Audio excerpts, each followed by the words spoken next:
Hey guys, today we'll discuss phrasal verbs.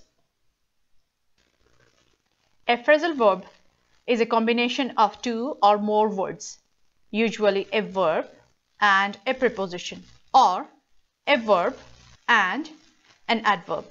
A preposition also called a particle. The meaning of a phrasal verb is different to the meaning of the words when separated. Or we can say, when two parts taken separately, the meaning will be different. For example, put off is a phrasal verb. So, the meaning of put off is not the same as the meaning of put and off, a verb and a particle that together have a special meaning. Put off means to postpone. A particle off, on, back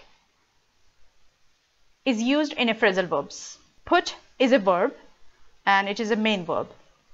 It means to move something. But put off is a phrasal verb and it means to postpone. Call back means return a call.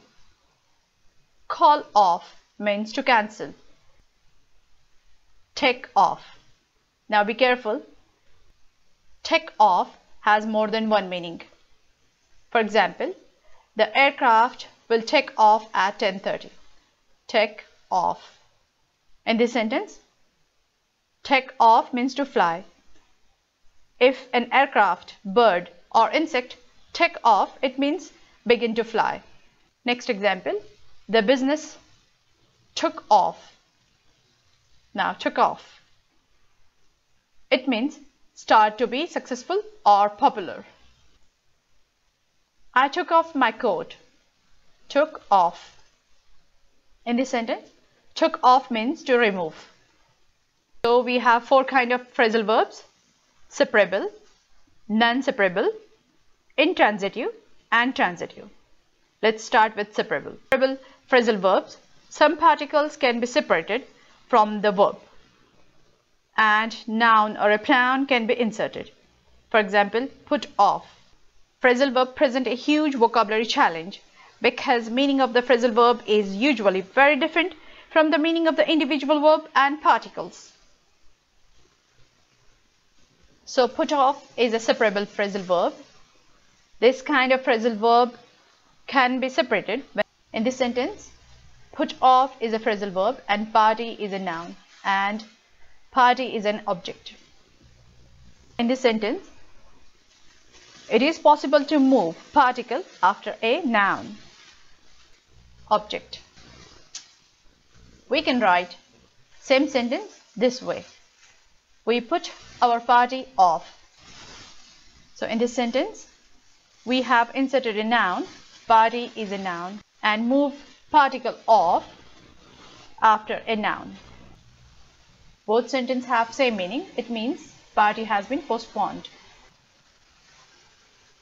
Put on. Phrasal verb put on, also a separable phrasal verb. So it is possible to move particle after a noun. In this sentence, please put on your shoes. Put on. So shoes is a noun and shoes is an object. So we can write same sentence in this way. Please put your shoes on. But be careful with phrasal verb using on, because some are separable but others are non-separable. For example, put on is separable, but call on is non-separable. The only way to know which one is separable and which one is non-separable is to check a dictionary for phrasal verbs using on. So in this sentence, we have inserted a noun, shoes, and move the particle on after a noun. Both sentences have same meaning. Now let's see non-separable phrasal verbs. Fell off. In this group, phrasal verb cannot be separated. Unlike the previous group of phrasal verb, it does not matter whether the object is a noun or a pronoun. For example, fell off is non-separable phrasal verb. Or you can say inseparable phrasal verb. In this sentence, he fell off the stairs. So as I have mentioned before, in inseparable phrasal verb, you cannot separate the verb and particles. Like in this sentence, he fell the stairs off. If we separate the verb and particle, the sentence will not have same meaning. Some phrasal verb is inseparable and it is not possible to separate them. If we separate them, the meaning will change. So it's not possible to separate inseparable phrasal verb.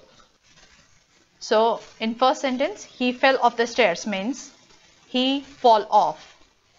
And in second sentence, stairs fall off, not him. The best way to determine whether a phrasal verb is separable or inseparable to check a dictionary. Next example, broke into. Broke into or break into, also an inseparable phrasal verb. So in this sentence, they broke into the bank by force. So in this sentence, phrasal verb broke into means to get into a building or a room by force, usually to steal something. So broke into is inseparable phrasal verb. We cannot separate phrasal verb, and we cannot separate verb and particle. If we try to separate inseparable phrasal verb, the meaning will not remain same. So in this sentence, they broke the bank into by force. We cannot separate inseparable phrasal verb. This sentence is not correct. Now let's see intransitive phrasal verb. Intransitive means a verb, they are not followed by an object. So there are some phrasal verbs that do not have an object. They are called intransitive verbs. Phrasal verb in this group consists a verb and a particle. Broke down. For example, the machine broke down. Broke down is intransitive phrasal verb. In this sentence, machine is a subject and broke down is a phrasal verb. Therefore, broke down is not followed by an object. In this sentence, phrasal verb broke down express a complete meaning. Broke down means stop working or stop functioning. So, in this sentence, we don't have an object. Next example, they broke up a few months ago. Broke up. So, broke up means end a relationship. In this sentence, few months ago is not an object.